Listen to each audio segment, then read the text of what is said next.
안녕하세요. 김종업의 경제부동산입니다. 구독과 알림 부탁드립니다.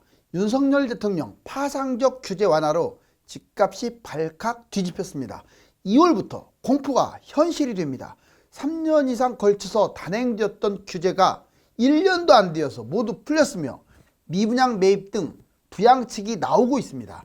2024년 이후 천천히 내 집 마련을 해야겠다고 생각했던 무주택자들의 마음이 갈팡질팡하기 시작했습니다. 그런데 이러한 규제 완화가 역효과를 부리면서 분양권 프리미엄이 급락하고 있으며 잘 버티던 아파트들이 역시 급락하고 있습니다. 무슨 일이 벌어진 것일까요? 유료 상담은 010-3999-8898 제가 직접 예수와 타이밍을 추천해 드립니다. 전화 주십시오. 윤석열 집값 발칵 뒤집혔다. 2월부터 공포가 현실이 된다. 과연 이 규제 완화로 이렇게까지 불타오를까요? 윤석열 집값 폭등할까? 이거 진짜 중요합니다. 왜냐하면 이대로 갈 거니까요. 이대로. 제가 예전에도 이대로 간다고 했는데 정말로 이대로 가고 있는데 너무 빨리 규제가 완화되고 있어요. 볼까요? 자, 윤석열 집값 폭등할까? 이명박 박근혜 때하고 똑같다. 이명박 플러스 박근혜 대통령 때 규제 완화. 그리고 윤석열 대통령 때 규제 완화 볼까요? 자, 2008년 11월 달에 강남 3구와 수도권 일부를 제외해서 투기하고 투기과열 조정을 다 해제해 버렸어요. 그리고 2011년 12월 달에 강남 3구 제외 강남 3구만 빼고 투기과열 조정 해제. 2012년에는 강남 3구까지 아예 없애버렸어요. 그러다 보니까 강남 집값이 뜁니다. 2012년 5월 달의 일이에요. 자, 2014년 4월. 하지만 다른 곳들이 움직이지도 않자 미분양 신축 주택 외 기존 주택 5년간 양도세 면제를 해버렸어요. 부양책. 수도권 집값이 이때부터 서서히 올라가기 시작합니다. 2014년 7월 아직도 막 미지적거리자 수도권 집값 폭등. 바로 주택담보대출 규제 완화를 했기 때문에 LTV 70%, DTI 60%. 이때 뭐 DSR은 그렇게 큰 의미가 없었고. 여기 잘 보시면 얼마 걸렸어요, 시간이. 2008년, 2014년 거의 6년 걸렸고 21년부터 잡더라도 거의 뭐 3, 4년 걸렸죠. 그런데 윤석열 대통령 때 보세요. 자, 정말 똑같아요. 대구, 대전 등 지방 일부 투기과열 조정 지역을 해제. 22년 9월 세종시를 제외해서 지방 전체 역시 해제. 여기 왼쪽하고도 닮은 꼴이죠. 자, 23년 1월 달 강남 3구 용산을 제외하고 다 해제했어요. 그것만이 아니라 아파트 임대주택 사업을 허용하고 분양권 전매도 허용하고 심지어는 미분양을 정부가 매입한다. 오히려 부양책까지 지금 들어가고 있습니다. 이때보다 훨씬 심하게. 그리고 올해 또 강남 3구 용산 규제 해제나 이 규제 해제는 토지거래 허가구역까지 아예 없어질 것 같아요. 미분양 신축주택 양도세 면제. 여기서 보였던 5년간 양도세 면제 그대로 아마 시행할 것 같아요. 집값이 잡히지 않으면. 자, 하락이 잡히지 않으면 또 갑니다. 그런데 내년에 역시 주택담보대출 규제 완화, LTV, DTI, DSR 얼마나 조정할지는 이제 가봐야겠지만 이 정도 급으로 될 것 같아요. 자, 보시면 너무 닮지 않았습니까? 이대로 가고 있는데. 자, 여기 보세요. 그런데 놀라운 점은 자, 뒤에 건 뒤에 거고 지금 1년 만에 모든 게 다 이루어진다는 거예요. 여기 지금 보세요. 꾸준하게. 물론 이번에 집값 하락이 그만큼 아주 비상 상황입니다. 빨리 떨어지기 때문에. 지금 매수 위험, 적극 매도할 부동산. 규제 완화를 해가지고 집값이 올라가면 좋은데 외부 여건, 물론 금리하고 물가는 이제 좀 잡혀갈 거예요. 뭐 장담은 못하지만 계획대로라면. 그지만 경기 침체가 1, 2년 지속되는 상황에서 정부가 규제 완화를 한 게 오히려 분양권 전매를 허용해서 분양권 프리미엄이 폭락하고 매물이 쏟아지고 지금 그런 역효과를 가져온다 이거죠. 자, 여러분들 지금 매수하면 위험. 거꾸로 말하면 파는 사람은 지금 무조건 적극적으로 팔 부동산이 있어요. 자, 6개를 찝어드릴게요. 볼까요? 먼저 첫 번째. 덜 떨어진 집. 사람의 심리가 덜 떨어지면 팔기 싫고 덜 떨어진 집이 좋아 보이니까 왠지 사고 싶은 마음이 있는데 그거는 아주 나쁜 겁니다. 제일 나쁜 거예요. 여기 보세요. 덜 떨어진 집은 한 건으로도 폭락해요. 지금 왜 덜 떨어졌냐? 안 좋거나 매수자가 달라붙지 않거나 매물만 쓸데없이 높거나 세대수가 적거나 여러 가지 이유로 지금 안 떨어진 것처럼 보여진 거지, 얘가 시세만 안 된 거지 실질적으로 많이 빠졌어요. 이런 것들은 한 건으로 그냥 10억짜리가 6억 이렇게 한 방에 그냥 떨어질 수도 있어요.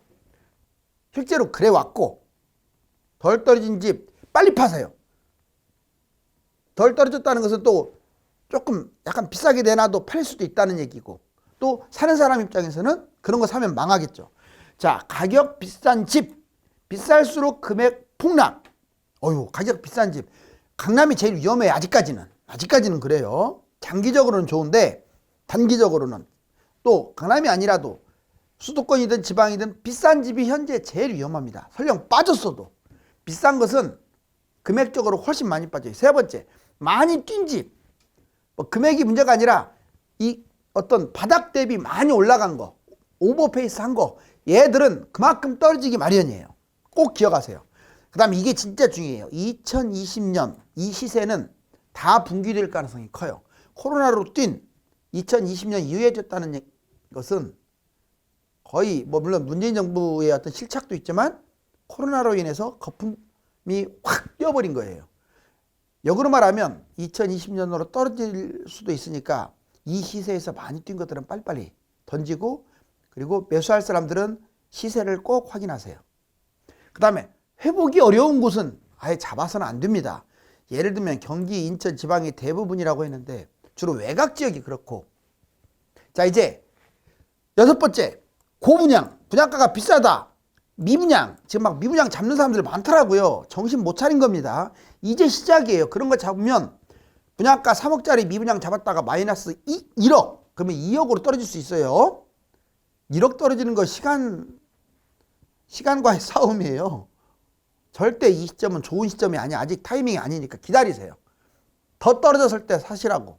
자, 이제 지금 분양을 왜 기다려야 할까요? 제가 지금 하고자 하는 말은, 큰 스탠스는 계속 집값이 내려간다라는 걸 지금 말하고 있는 거예요. 13대책도 안 먹겠다. 제목 나오네요. 벌써 이제 며칠 지났으니까. 고금리, 고분양가의 처참한 성적표. 그렇죠. 지금 분양 난리 났어요. 아직도. 그러니까 오죽하면 정부가 지금 매입하겠다고. 분양 기다려라. 분양은 지금 받지 말고 기다리는 게 좋고, 분양권 미분양도 지금 바로 사는 것은 빠릅니다. 자, 고분양가, 집값 폭락, 가치 선택 세 가지로 한번 분양에 대해서 간단하게 짚어볼게요. 보세요. 자, 분양가, 현재 시세 분양. 그런데 지금 집값은 계속 떨어지고 있어요. 그러면 현재 시세에서 분양한 얘는 앞으로 마이너스 20% 주변 집값이 떨어지면 얘는 마이너스 프리미엄으로 떨어진다는 얘기예요. 지금 바닥도 아니고. 그래서 마이너스 20% 분양가를 인하하거나, 아니면 좀 시간이 지난 다음에 차라리 분양권을 잡던가 하는 게 나아요.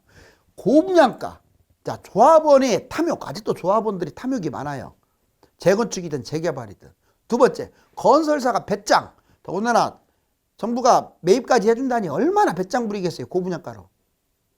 바로 이 조합원의 탐욕과 건설사 배짱 때문에 더 망하는 겁니다. 이거 무조건 미분양 되는데 잘 보세요. 이렇게 되면 미분양 미계약이 늘어나고 마이너스 프리미엄이 확장되면서 결론적으로 그래도 안 사니까, 고분양가라서, 미분양이라서 할인 분양을 때리는 거야.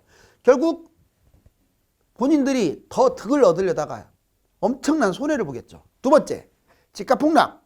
자, 2022년은 작년은 30% 정도 하락했다면, 자, 올해 23년은 추가로 한 20%, 그래서 반토막 50%가 떨어질 것 같은데, 그렇게 되면 분양받는 것보다 금매가 훨씬 나아요.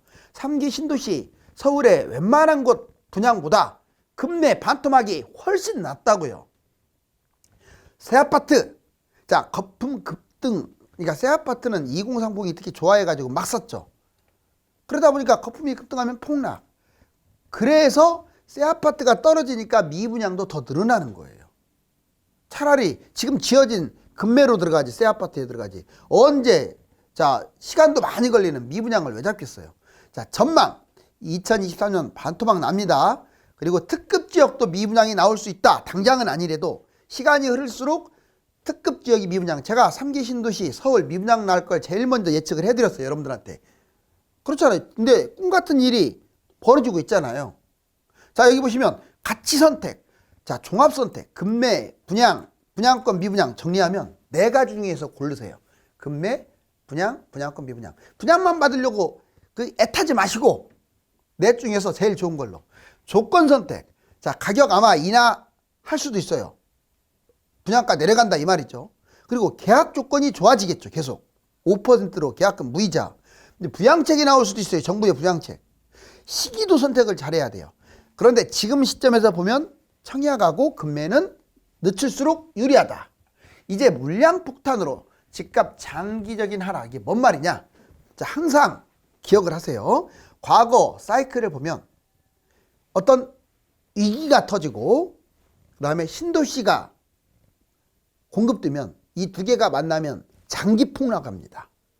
다시 위기가 터지고 신도시가 여러 개 지어지면 물량으로 장기 폭락. 여기 보세요.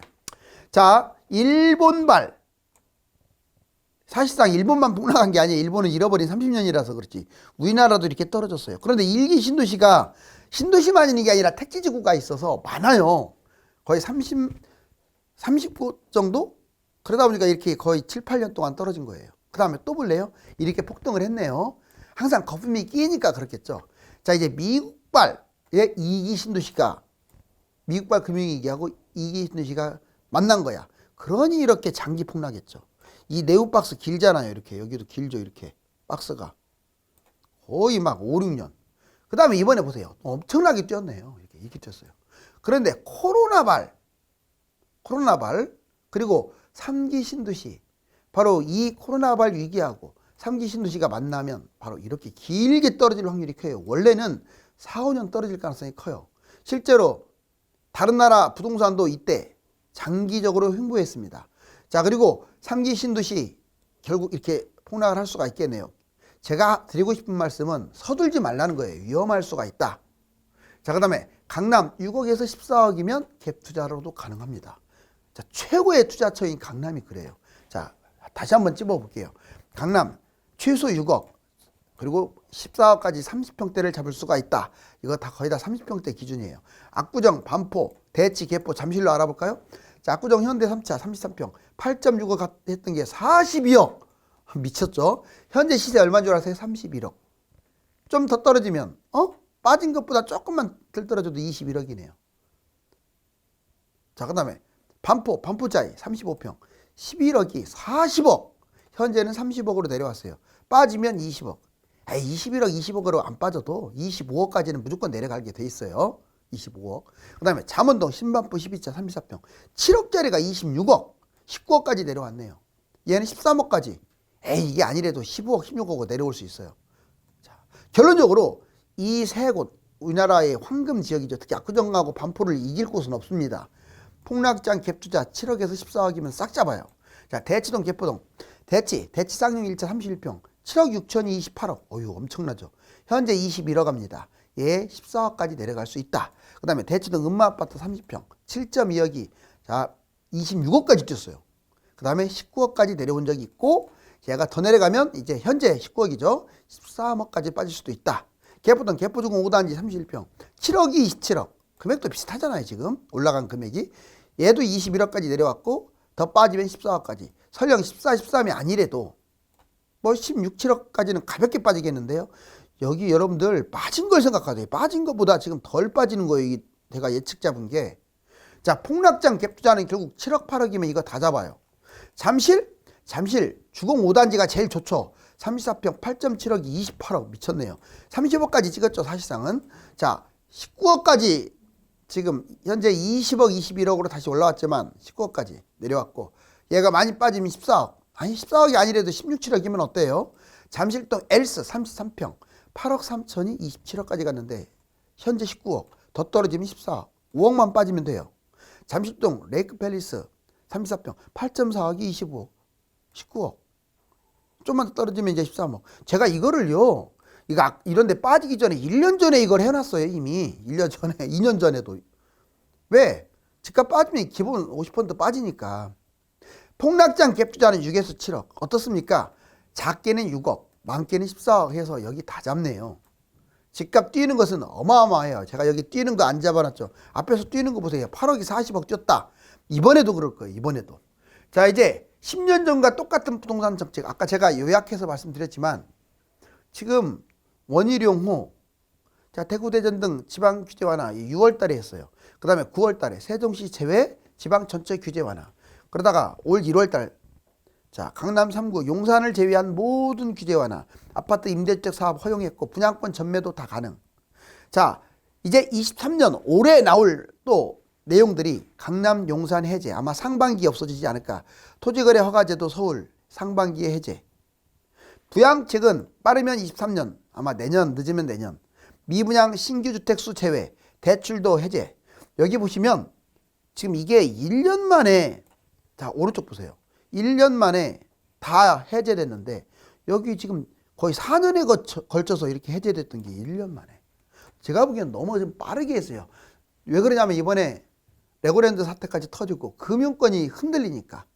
그것도 있지만 좀 약간 너무 오버하는 것 같기도 해요. 정책이 너무 빨라요. 이렇게 두면은 역효과를 가져올 수도 있다고 했어요. 규제 해제해놓고 거래가 늘어나게 되면 더 폭락합니다. 자, 이제 규제 해제 집값 영향 없다. 직거래 비율 여기 보세요. 없다고 거의 다 많이 말하지. 집값 바닥을 찍는 시점 보통 언제일까라고 했더니 올해 하반기가 24%, 그리고 25년 이후가 33%로 제일 많아요. 그 중간 봤더니 24년이나 25년 정도에서 바닥을 찍겠다. 올해라고 하는 사람은 아무도 없어요.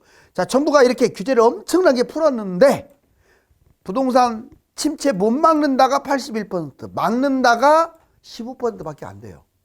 그것은 사람들이 아는 거야, 이제. 왜? 스마트폰으로 다 볼 수 있잖아요. 다른 나라 외적 영향이 너무 크니까. 아파트 매매 직거래로 집값이 더 급락하고 있다는 점.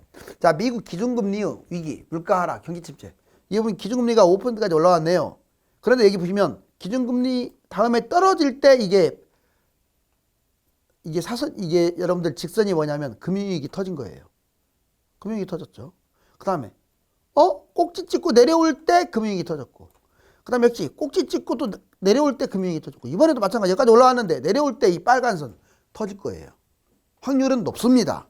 뭐 무조건 터진다는 얘기는 아니고, 이게 항상 신경 써야 돼요. 금융위기, 특히 주식하는 사람들, 가상화폐 하는 사람들, 금융위기 하는 순간 자기 모든 자산 털려버립니다. 자, 여기 보세요. 이제 물가가 여기까지 올라갔죠. 거의 9%, 유럽은 10%. 근데 물가가 지금 내려가고 있는 중입니다. 정상적이라면 계속 내려갈 가능성이 커요. 다만 이게 문제입니다. 세계 경제 침체 때문에 지금 함부로 집을 잡으라고 하는 거 아니에요. 예상, 자, 작년 6월 달하고 올해 1월 달 전망이 이렇게 달라져요. 자, 보세요. 세계가 3% 뛴다는 게 불과 6개월 만에 1.7. 이 말은 더 나빠질 수도 있다는 거예요. 반토막이 되어버렸네. 미국도 자, 세상에 2.4% 뛴다고 생각을 했는데 23년에 올해 1월 달에 0.5로 확 떨어져 버렸어요. 유로도 1.9가 아예 그냥 제로까지 와버렸네요. 심각하지 않아요? 중국도 더 떨어졌어요. 이제 외국인 매수로 달러 약세, 2023년 코스피 전망. 여기 보시면 계속 이렇게 외국인들 코스피 계속 떨어졌었는데 이제 코스피가 최근에 막 반등하고 있잖아요. 외국인들이 매수하죠. 그러니까 달러가 여기까지 떨어졌다가 달러가 올라가는 거 보세요. 외국인들이 코스피를 많이 매입하면 달러가 올라갑니다. 왜? 그만큼 위험 요소가 줄었다는 거예요. 하지만 이게 이렇게 갈 것 같지는 않아요. 지금 다시 또 여기서 맴돌 가능성이 큽니다. 대략 코스피 얼마에서 대략 한 지금 1300에서 1400대에서 또 내려갈 가능성이 높다. 물론 지금 달러는 좀 어느 정도 바닥 근처에 오지 않았나. 여기 보면 코스피 여기까지 내려와 가지고 최근에 올라가는 중. 그리고 외국 지분율이요 지금 너무 적어요. 외국인이 그동안 코스피를 엄청 팔아제꼈기 때문에 이 사람들도 급합니다. 코스피 방 매수해야 할 거예요. 내년 코스피 전망치가 제일 중요합니다. 자, 하단과 상단을 말해 드릴게요. 코스피 하단이 맥쿼리 증권 1900, 상단이 2600. 그러면 상단에 지금 가까우니까 좀 위험하네. 모건 스탠리 하단이 2100, 상단이 2,750, 중간 정도 되네요. 자, JP모건 하단 2,250, 상단 2,800. 지금 현재 중간 정도이기 때문에 이런 경우는 투자를 하는 거 아니에요. 자, 이제 물가 금리 하향. 여기 보면 아까도 여러 번 말했지만 물가 내려오고 있죠. 그러니까 금리도 이제부터 내려간다. 자, 부동산 PF발 신용등급 계속 하락하고 있어요. 자, 신용평가사 보면 신용등급 강등된 것들이 28에서 40개로, 한국기업평가 13에서 28개로, 한국신용평가사 자 20에서 31개로 점점점 부정적이 늘어나고 있다. 그것은 기업이 흔들리고 있다 이 말이에요. 자, 불타는 부동산 세계 여건이 긍정적인 상황으로 돌아서면 정부의 규제 완화와 부양책은 집값 상승의 원동력이 됩니다. 그렇지만 지금과 같은 상황에서는 실망 매물이 쏟아져 더더욱 폭락 위험이 높습니다. 감사합니다.